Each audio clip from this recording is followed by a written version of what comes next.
السلام علیکم۔ Last Thursday والے دن جمعیت علماء اسلام کا امن مارچ کا قافلہ کراچی پہنچا اور کراچی میں جمعیت علماء اسلام کے سربراہ مولانا فضل الرحمان صاحب بھی موجود تھے۔ تو وزیر اعلیٰ اس کے سامنے ایک پاور شو کیا اور بہت بڑا پاور شو تھا، کافی تعداد میں وہاں پہ لوگ موجود تھے۔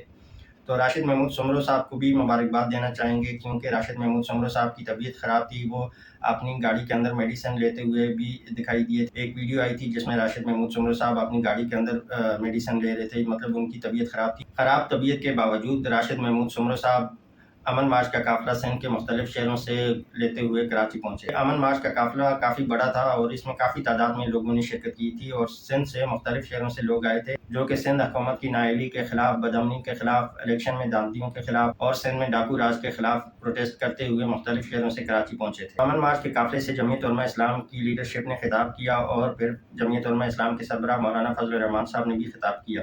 مولانا فضل الرحمان صاحب نے کافی ایشوز کے اوپر بات کی، جو کہ الیکشن میں دھاندلی کے خلاف ہے، اسلام مخالف قوانین بنائے جاتے ہیں، ان کے اوپر بات کی۔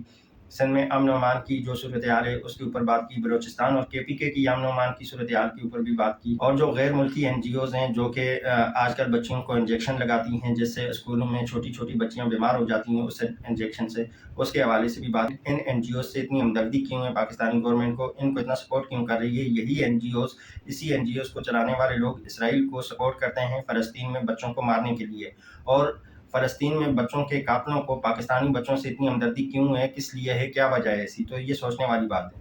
اور جمعیت علماء اسلام کے سربراہ مولانا فضل الرحمان صاحب نے حالیہ جو پاکستان اور سعودی عرب کے درمیان معاہدے ہوئے ہیں اس کے اوپر بھی بات کی، اور ان معاہدوں کو کافی اپریشیٹ کیا، کہا کہ ہو سکتا ہے مسلمانوں کے اتحاد کی یہ پہلی سیڑھی ہو، تو اللہ کرے ایسا ہی ہو کہ یہ مسلمانوں کے اتحاد کی پہلی سیڑھی، اسی بیس پہ تمام امت مسلمہ کا اتحاد ہو اور ایک اسٹرانگ اسلامی فورس بنے جو کہ دشمن کا مقابلہ کر سکے، جو اسرائیل جیسے بے لگام جانور کو لگام ڈال سکے۔ اچھا جی، لاسٹ میں چینل کو سبسکرائب کریں، بیل آئیکن پہ کلک کریں، ویڈیو کو لائک اینڈ شیئر کریں اور کمنٹس کر کے اپنا فیڈ بیک دیں۔